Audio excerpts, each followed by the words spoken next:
এত বাজেট দিয়ে ছবি বানাবার কোনো তো অর্থ আমি দেখি না। ডিক্লেয়ার দিয়ে দেন যে ঈদ ছাড়া কোনো সিনেমা হল বাংলাদেশে চলবে না।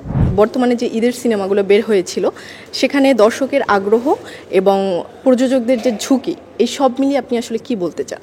দর্শকরা ছবি দেখেছে, কিছু ছবি সুপার বাম্পার হিট হয়েছে, কিন্তু যে বাজেট দিয়ে বাংলা চলচ্চিত্রে যে বাজেটের কথা বলে যে ছবিগুলি বলা হচ্ছে, এত বাজেট দিয়ে ছবি বানাবার কোনো তো অর্থ আমি দেখি না। বান্ডেল থাকলে প্রতি সেনমানিতে টাকা বাঁচবে। বিকাশ সেনমানি বান্ডেল কিনে জিতুন প্রতি লেনদেনে। এবং আমাদের বাজেট সীমিত হওয়া উচিত। এই দেশটা অনেক ছোট, কারণ এই ছোট একটি জায়গার জন্য এত বড় বিশাল বাজেট কিভাবে উঠিয়ে আনে সেটা আমার বোধগম্য না। আর শুধু ঈদ আসলেই যে ছবি চলবে, ঈদ ছাড়া ছবি তো আনতে হবে। তাহলে এই 11টা মাস কি করবে? সিনেমা হল বাঁচবে কিভাবে? আমার মনে হয় যারা এখন কাটতি আর্টিস্ট তাদের উচিত মানে ঈদ ছাড়া অন্য অন্য টাইমে এখন যদি তাহলে ডিক্লেয়ার দিয়ে দেন যে ঈদ ছাড়া কোনো সিনেমা হল বাংলাদেশে চলবে না, কিন্তু এখন পুরো 12 মাসই তো ঈদ দিয়ে চলতে হবে।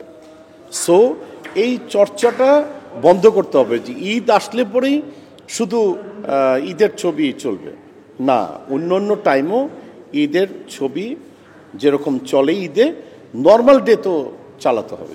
আমি গুলশানসের আসলে এটা তো আমাদের কাজগুলি হচ্ছে মূলত লাইক 3 স্টার 5 স্টার হোটেলের শেয়ার করা। আমাদের এখন ল্যান্ডও আছে, প্লাস হচ্ছে আমাদের কিছু কি বলে ভিলা আমরা যাচ্ছি, এবং আমাদের নতুন কিছু প্যাকেজ আমাদের তৈরি হয়েছে। এটার অল ওভার আমাদের গুলশানসের পরিবারের সদস্য সংখ্যা হচ্ছে প্রায় মানে 700-র মতো, 700 প্লাস। সেটার আমি অ্যাডভাইজার, আমার চেয়ারম্যান স্যার আমাকে যে দায়িত্ব দিয়েছে সেটা করার চেষ্টা করছি এবং সততার সাথে করার চেষ্টা করব। একটা জিনিস ভালো লেগেছে যে এই কোম্পানির কোনো ব্যাংক মানে লোনটা নাই, এবং সততার জায়গায় যদি আমরা দেখি তা গোলসেন্স অনেকের থেকেই এগিয়ে আছে এবং এগিয়ে যাবে। এখনই আমি অফিসে যাব, আর আমার অফিস না, আমি আমার স্বাধীন চেতার মতো করে কাজ করি। সেই ওই লেভেলের অফিস না যে আমাকে 10টায় ঢুকতে হবে।